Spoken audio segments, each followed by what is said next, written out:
Hello, I'm Mr. Markway, I'm Mrs. Nero. And I'm Mrs. Lashevsky. and we're your College Guidance Coordinator team that will be working with students all this week and next week on 2022-2023 course registration. Alright, so your child will receive their blue form in their freshman religion class because this is signing up for their sophomore course selections for the 2022-23 school year. Again, these forms will get returned to the religion teacher, not to the main office, not to guidance. So you'll see returned to the class period, teacher, and room number of your child's religion class. Let's go ahead and start going through the different items that you'll see in this course selection form, starting with the core classes.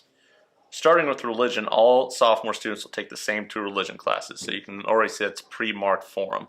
And there's going to be other courses as you go through that you'll see pre-marked for your child if those are recommendations from guidance. Next, let's take a look at English. Students will choose either 122 or 123 based off of their course placement. For example, this child has received an initial, guidance initial, to be able to take 123, which is Honors Lit and Composition 2. Okay, if your child did not receive a guidance signature right there, then they would sign up for Lit and Composition 2. Our next core class is Social Studies. Once again, just like the English class, they'll have the opportunity to sign up for either World History or Honors Big History. Honors Big History does offer dual credit, and you'll see again that it requires a guidance initial to meet those prerequisites. So in this case right here, as we're looking through English and Social Studies, I may decide that I want to take Honors English, but maybe I don't want to necessarily take the Honors Social Studies course. And that's perfectly fine. Just because a student receives a signature that tells them that they meet the prerequisite doesn't mean they have to take that specific course. Next are our math classes. We recommend that all students take 4 years of math, and at the sophomore level, for most students, that's going to end up being geometry. Geometry is a math class that follows Algebra 1. We do have cases where students will double up in math sophomore year in Honors Geometry and Honors Algebra 2. Really, the only reason to do that would be if a student wanted to reach calculus. So if they're planning on reaching Honors Calculus as a senior, sophomore year would be the year to double up on the Honors Geometry and Honors Algebra 2 in that case. However, I do want you to take a look at this one. On this form, it has that I'm recommended for Geometry and 406 Geometry Lab. This will not be printed on every student's form, so if it says that Geometry would also have a lab with it, that means that's a recommendation from guidance on that as well. So that will actually be 2 credits in that area. A math credit, and then the geometry lab counts as an elective credit. So in this case, since my form says geometry with a lab, that's a recommendation from guidance where we're going to want to take that. Moving on to our next core class, science. We have 2 options here, physical science and honors chemistry. Okay, honors chemistry is tied to the math placement. So because I wasn't recommended for an honors math class, my selection here would be physical science. If I was recommended for an honors math class, then I'd probably have an initial right here saying that I could also take honors chemistry as a sophomore. Our next area is world language. While it's not a graduation requirement, it is strongly recommended by the guidance department for college admissions purposes that all students take 2 years, 2 consecutive years of the same foreign language. So if I'm a freshman right here and I'm filling out this form and I'm in Spanish 1, then I'm going to want to sign up for Spanish 2 here. If, for example, I'm in Spanish 1, but I feel really good about my skills, I've gotten an A first semester, I'm doing really strong second semester.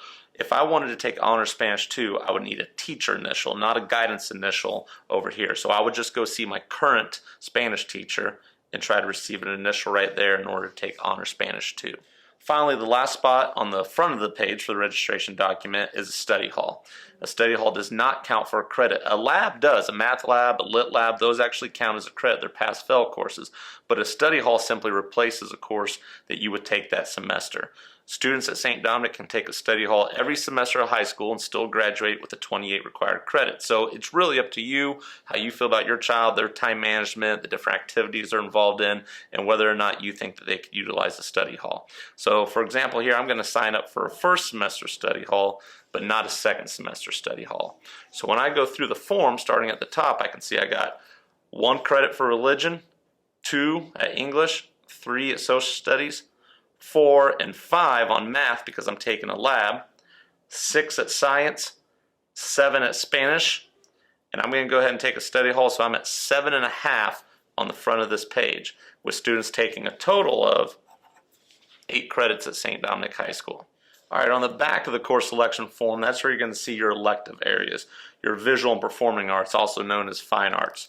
Practical arts, project lead the way classes, which include our computer science engineering, our engineering courses, and our biomedical courses. And then finally, our PE and health requirements.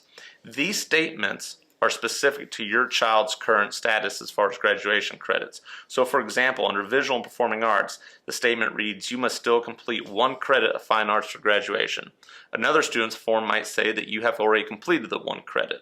Now you don't have to get all these credits this year, it's just a reminder or recommendation that perhaps you start working on some in that area. Okay?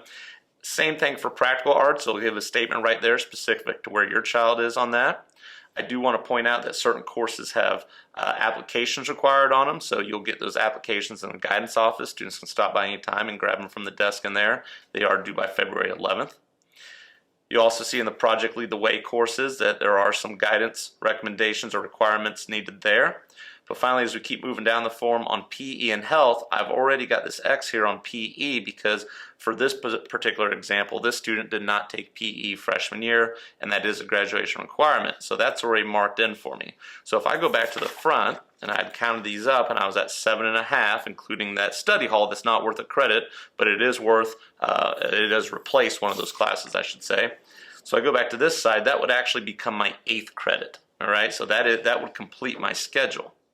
Okay, now that I've got my 8 credits completed, the next step is to look at alternate courses. Just in case one of these things does not fit in my schedule, your guidance coordinator will then work on your alternate courses and try to get your top choices there. As we look back on this form, if I'm a student, I'm looking at my alternate choices, I may look back on this visual and performing arts where it says I still need a credit to this. So maybe I look at taking a digital art and write in the course number 608 right there. I come down here and I look at these practical art credits, and there's a couple there I might be interested in. Intro to Business, the new marketing class, for example. So I'm going to go ahead and do Intro to Business as my second choice. And then finally down here in the PE, maybe I want to take another PE class, 954 Team Sports. After I've listed my 3 alternate courses, I'm going to make sure my parents sign it here, the student signs it and dates it down here. And then the last thing is make sure the $300 registration fee is paid. Those will be paid online, again with a link coming out later this week. And then at that point, I would just return the course description, or the course enrollment form back to my religion teacher and to get ready for online registration, which will be the 3rd week this month.